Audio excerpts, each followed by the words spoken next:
Indian armed forces have made it clear that 9 locations were targeted across Pakistan and Pakistan-occupied Kashmir, and in these locations, only terrorist infrastructure was targeted. No military infrastructure was targeted. These were calculated and measured strikes.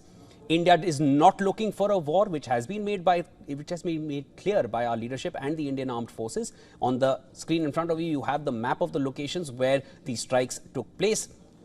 How many strikes? Which locations? That is something we'll need to wait before we get into any kind of more information, which is only being confirmed by sources. But this is what is confirmed so far. All right, I'll come back to Dharamjot, who's there with me in the newsroom. Dharamjot, as the developments come in by the minute, at this point, we know of the locations which are being targeted. Now, of course, from the Pakistani side, they are giving some more details on this. But of course, we all know of Pakistani intelligence, how credible it is. But at this point, what India has confirmed, anything other than that you've picked up? Well, it's just what we've been talking about so far, Shivan. 9 sites is what they've mentioned. They have, although, pointed out specifically that they will be sharing more details in a press conference. It is expected that they will give out more details with respect to how the attack happened, why were the sites chosen, what was the basis, what the intel came in. Clearly, this information is going to be slightly different, if I may say so, from what the Pakistani side is claiming to be at this point, which is why, all eyes are on the press conference that will take place later in the evening. Statements are also expected from the political parties and the Prime Minister too, Shivan, but it remains to be seen how that pans out. As and when the attack happened at around 1:30, 1:35 a.m., within minutes we saw a post put out. The PIB press release also just clearly mentions the 9 locations that were targeted, 9 out of 42, like I've been saying again and again, 42 terror launch pads and terror infrastructure that the Indian armed forces and intelligence agencies had identified right after the Pahalgam terror attack. Now, more information is expected. That is something that will come out over the course of the next few hours, the next few days, depending on the sensitivity of the situation, Shivan, because let's not forget, even our viewers need to be reminded of this, that the border still remains intense. There is a lot of crossfire, a lot of shelling that is going on at the LOC.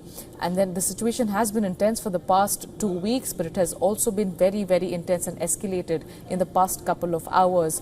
So given the entire scenario, given the sensitivity of the situation, given the fact that the Indian armed forces will be bracing for any sort of retaliation from the Pakistani side, they will be sharing information depending on the sensitivity of the situation.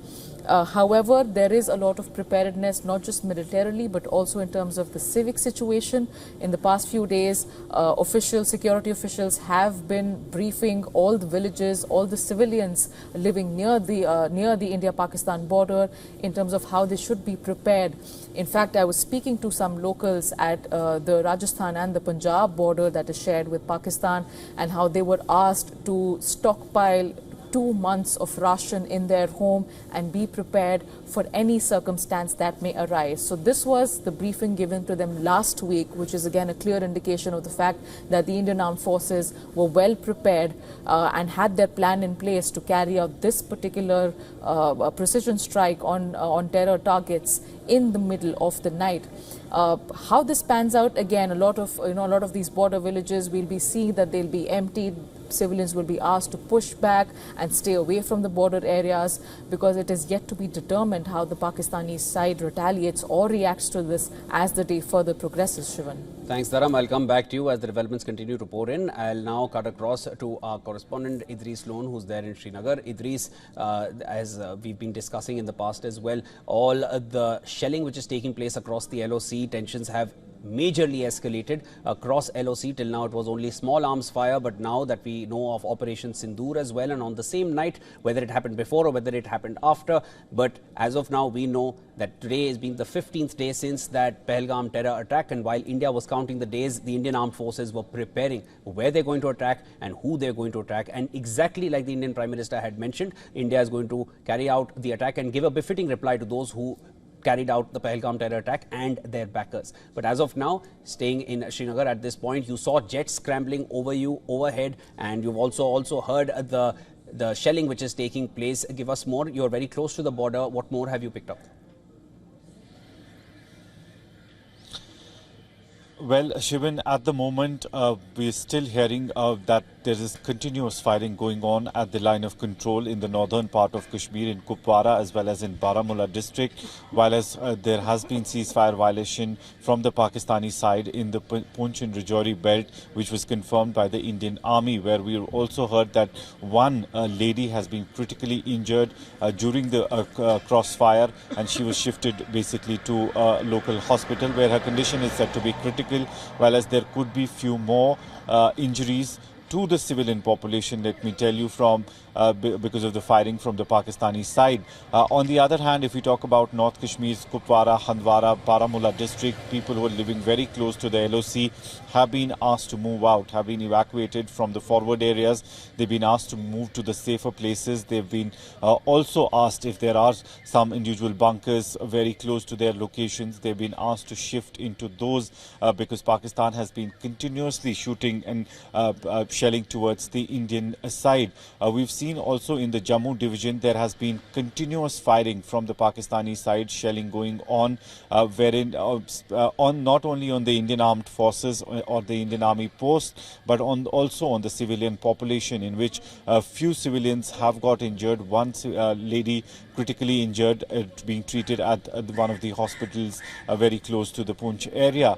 So we've seen this whole escalation taking place after the Indian armed forces carried out that strike at 9 different locations on the terror camps across the line of control in the Pakistan-occupied Kashmir as well as in Punjab of the Pakistan. We've also heard that after that there has been no stop in the firing incidents at multiple locations on the line of control from the Pakistani side. That is how they are retaliating at the moment from across the border at different locations in northern part of Kashmir as well as in the Jammu division, fighting continuously going on. But Indian Army has also said that they are giving a befitting reply to these violations. We've seen this is the 13th consecutive night, Shivan, where Pakistani forces have violated ceasefire at multiple places. But today, from the small arms fire, they've gone basically to the shelling, where not only are they targeting the Indian Army post, but the civilian population also